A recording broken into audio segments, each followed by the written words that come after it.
Welcome back to Diving Into Watches. And this week we are taking a look at a watch uh, that I feel is very underrated.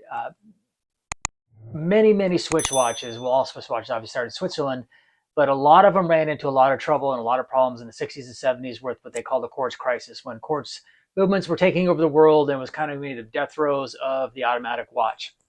Many watch manufacturers did not survive that time, and they went out of business and subsequently have gone to the way of the dodo bird. They haven't been revised, haven't been bought and brought back to brand. One particular brand, though, that did get brought back is Alpina. I don't know if you've heard of Alpina, but they are a fantastic watch, but I think they're very highly underrated. You don't see a lot of it on Instagram. You definitely don't see a lot of reviews on YouTube, at least in the circles of the reviewers and the watch repair guys and the manufacturers that I follow. I think the only person I've ever seen to do a review of the Alpina is the Urban Gentry on the Urban Gentry channel, probably about 2 years ago. But Alpina was one of the ones that did not survive the quartz crisis. But in 2002, Frederic Constant and the owners of Frederic Constant bought Alpina and brought them back into production in 2002. So slowly from 2002 to now, they've reintroduced the line and they've brought in some fantastic watches. And maybe Alpina has been overshadowed by its owner, which I believe Frederic Constant is now owned by the Swatch Group. I think the husband and wife that started that brand, who also bought Alpina, I think they sold to the Swatch Group. I'm not 100% positive, but I think they did. But Alpina has been around about 130 years, if even so. It has a long history and a long horological history of being a fantastic watch. When you look at the prices of the Alpinas, they can range from the particular one we're going to be looking at is a GMT in the Seastrong line of their watches, with the dive watch sports line. They can range anywhere from $2,600 down to about $1,500. So they're definitely not an introductory watch. Not having to be able to put my hands on one and look at one, I really wasn't ready to throw that kind of money at a watch. But I had the opportunity about a year ago to get my hands on a Alpina GMT dive watch that's dark blue and orange. It's absolutely a gorgeous watch. You can see by the photos. I absolutely love it. Fantastic watch. I am not a big buyer or a big wearer of quartz watches, but this particular one, the price was right where I wanted it to be to see if I really liked Alpina, the size, the feel, because they're about a 45 millimeter watch. And this particular watch was about $336. I picked it up off of Amazon. They are now going for over $600. So Alpina is obviously picking up in popularity, even though they're definitely overshadowed by their bigger owner, Frederic Constant, and some of the other brands out there. And they're competing in a realm where that $1,000, $2,000, $2,500 range, there's a lot of good watches, a lot of competition there. But this particular watch we're going to take a look at is just absolutely fantastic. I love this watch. It doesn't get a lot of rotational wear, probably because it's a quartz and I always go towards my automatics. But anytime I travel, I definitely take this one. This is one they call a collar GMT, not like your collar, but like CALLER, like a phone call collar. And basically, this goes that, this is the type of watch that if you were constantly having to talk to the East Coast, or if on the East Coast talk to the West Coast, you would set the GMT on just to that, so you could just quickly look and see what time it is on those, because you're always on and off phone calls. Versus a traveler's GMT, where when you're traveling, you can move the hour hand on the watch, and just so whenever you land somewhere, you're just moving the hour hand and not resetting the whole watch to that current time. Collar GMT, for simplicity, is much easier to set and much easier to use than a traveler's GMT. Someone may disagree with me in the comments. That's okay. I think they're easier to use because basically you're popping it out to where you set the date. One way sets the date, the other way sets the GMT hand. And then, but what you're going to do is you're going to set the time first, then you're going to move the GMT hand, because as you set the time, the GMT hand will move. And I'll demonstrate that on the bench to show you what it looks like. But I like the collar GMTs for simplicity use. So I do use this when I travel. And I do, pop it on the wrist 2 or 3 times a month for sure and wear it. The only thing I've done with this watch is I changed out the strap. I didn't like the blue FKM rubber strap that it came on from Alpina. I put on a blue FKM rubber strap from Blue Shark, and I'll put a link down in the comments section for them. I don't have a sponsorship with them. They're not sponsoring me. They don't provide me anything. Neither did Alpina. But this is a fantastic watch. So if you're looking to get into a solid, high quality sports GMT dive watch, Alpina is one you definitely need to look at. Pick one up of the automatic. Pick one up in the quartz. When I was just on the website, I didn't see any quartz in the Seastrong line. I know there's some quartz in the other lines, but not in the Seastrong dive watch line. They were all automatics. So I don't know if this watch is discontinued or it's obviously still available, because I know you can pick it up on Amazon, and I think it was a little over 600 now. And I did not see it on Joma Shop, but I guarantee they're probably out there. But if you're looking for a watch that's really cool, it's got a long horological history, a great lineage, and a solid watch, and really cool looking watch, and different, and not your basic round dive watch GMT, then this one is definitely one you need to take a look at. And I'd encourage you to take a look at Alpina, because you are going to get a Swiss build, a Swiss watch, and that's Swiss quality. But with the quartz, you're not going to get the price we would with an automatic. So without further ado, let's jump over to the bench and let's dive deeper into the Alpina Seastrong GMT 300. Okay, so here we are on the bench taking a closer look at the Alpina 300 GMT Quartz. You can see that it's just absolutely gorgeous. Before we get into all that, let's go ahead and knock out the dimensions real quick. It is a case width of 44 millimeters. It is a lug width of 22 millimeters. It is a case thickness of 12.45 millimeters, and it's a lug to lug of 48 millimeter lug to lug, and it is on a FKM rubber strap, and it is a screw down. It is a screw down crown. Oh, yeah, I'm unscrewed here. Let me tighten that down. It is a screw down crown. It is a convex sapphire crystal on it, and it is aluminum bezel, and is 120 click unidirectional bezel. That is absolutely fantastic. Lines up perfectly at the top. Taking a look from the outside around, you got the orange bezel with the blue markers, and then you have a deep blue, dark blue dial with applied indices, and then the Alpina 1883 Geneva and the GMT 300 meter 1,000 feet is printed. You have a date window at the 3 o'clock with the background and then the white numbering for the date. And then you have Swiss made at the bottom. You have an orange needle-tipped GMT hand. You have a white seconds hand with a orange triangle on the end to add some contrast. Then you have basic sword hands that are skeletonized towards the pin. And then you have, as I said earlier, you have a convex sapphire case. The case is a gunmetal color. It is polished and it is brushed. These areas are polished, and the top of the lugs and the sides of the case are brushed.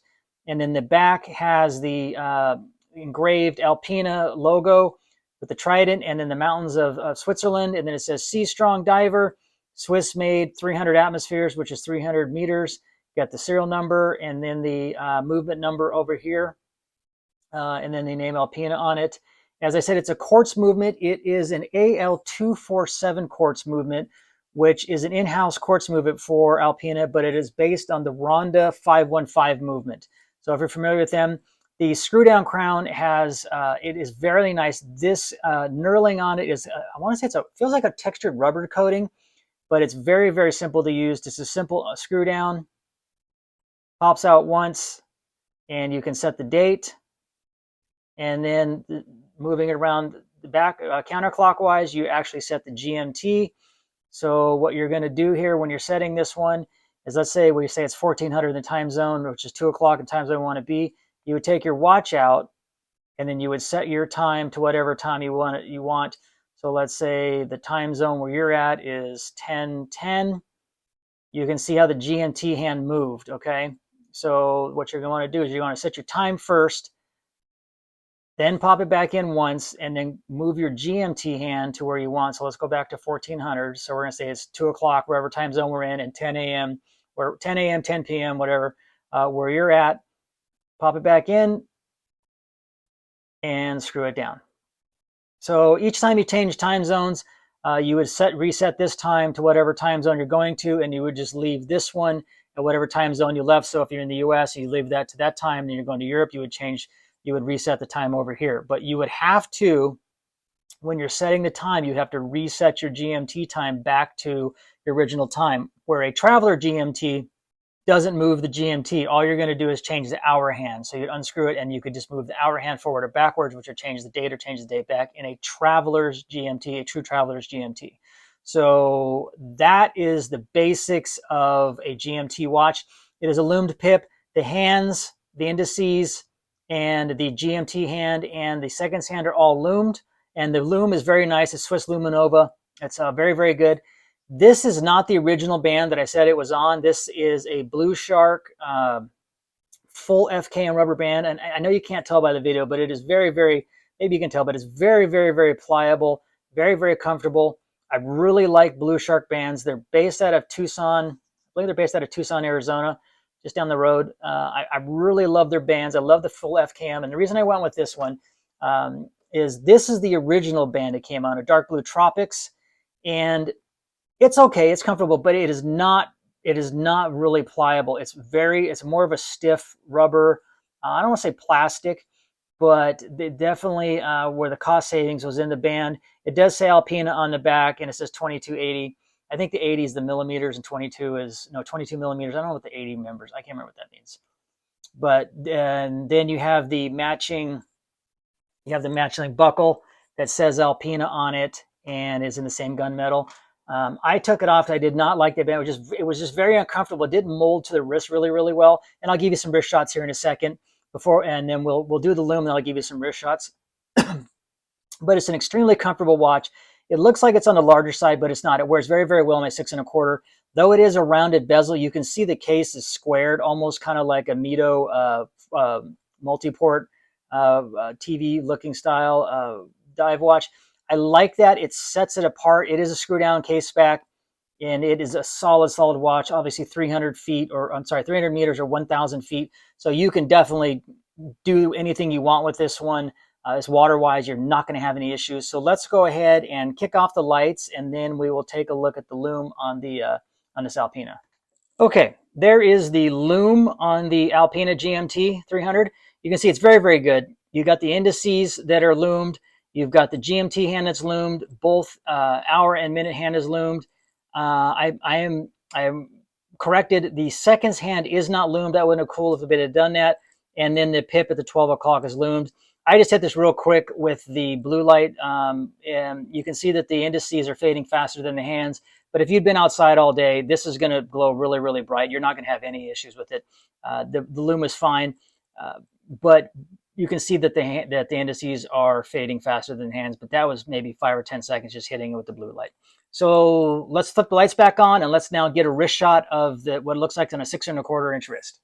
Okay, before we pop that on, just take a quick wrist watch check. I have on my Aragon Dive Master Titanium with the silicone rubber strap and ceramic bezel and sapphire glass. I absolutely love Aragon. If you're looking for a watch that has high quality, high build, but extremely inexpensive, and you don't want one of those Chinese cheap, I don't want to say cheap, but Chinese knockoffs, rip-offs, but they're not original designs, then check out Aragon. They're based out of Deerfield, Florida.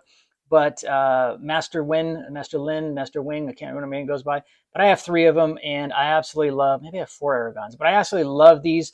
These are the only inexpensive, lower-end NH35 based watches that I'll buy. He does make watches with other movements inside, but this just is just an absolutely fantastic watch that you just can't go wrong. Probably my only complaint is with silicone bands. They tend to pick up a lot of lint, but I absolutely love this watch. I just think it's totally cool, and they are just a super, super quality build.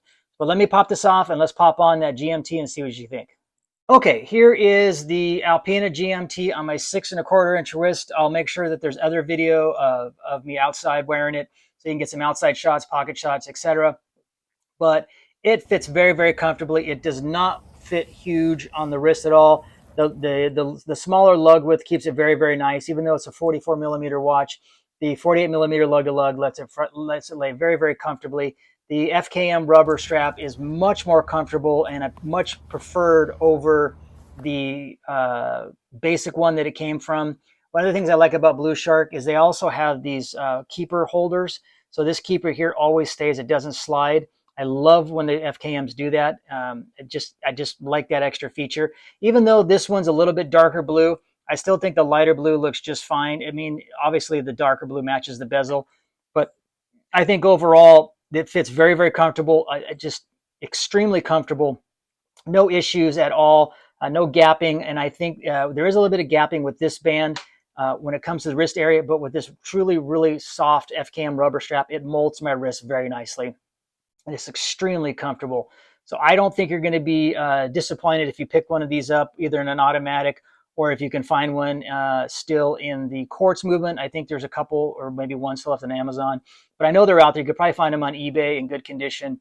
This one is just absolutely excellent. I'm amazed that the price is, well, has almost doubled in just a year. So I don't know if that's just because of the scarcity or Alpina is finally getting movement and people want them and they don't want to spend the $1,500 to $2,500 on the automatic. So they're looking for the Quartz movement, and it's just absolutely a fantastic watch.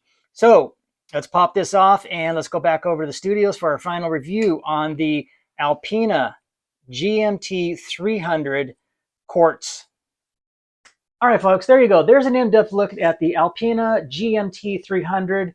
I hope you found that watch as interesting as I did and why I fell in love with that watch. I just really, really love that watch. I think it's a cool watch. It's a unique design. I don't see a lot of watches like that. I love having the dive feature. I love having the GMT feature. No, I don't do a lot of diving. I do more surfing than anything. And where I live, we have extremely hot summers from June all the way into October. So I spend hours and hours and hours in our pool. And these watches all get a lot of pool time and a lot of beach time. So I would encourage you to take a look at Alpina. Let me know, do you have an Alpina? What do you think? I think it's a fantastic watch. Have you had any experiences with Alpina? Is there one Alpina you like over the other, or looking at the other collections they have, is there a watch you would choose over different? Do you agree with me that the Collar GMT is easier to use than the Traveler's GMT, or do you prefer a Traveler's GMT? Let me know down in the comments. Hey, thank you again for everybody. We keep growing. It's all because of my fantastic people who watch our channels. I appreciate everything you guys do, the clicks, the likes, everything. It helps us out a ton. When you hit that subscribe button, also hit that bell notification, because as always, YouTube changes their algorithm all the time. And now what we're finding is happening is, even though you're subscribed, if you're not hitting that bell notification, that the videos are not popping into your feed. I've noticed this on ones that I follow. If I don't have that bell notification on and they release a video, I'm not getting it dumped into my feed, which I think is kind of interesting. It seems they're trying something different, and I don't really like it. So make sure, so now I have to go in and hit the bell notification on all the people I follow. So if you subscribe, hit that bell notification so you're instantly notified when we drop new videos, which you know is every Saturday morning at 7 a.m. Please hit that like button, hit that subscribe button. Thank you for everything, all the support you guys are giving us. It's much, much, much appreciated. Be honest, be kind, because you don't know the battles that everybody else is fighting. Have a great weekend, and until next week, I'm diving into watches. And always, I'm out.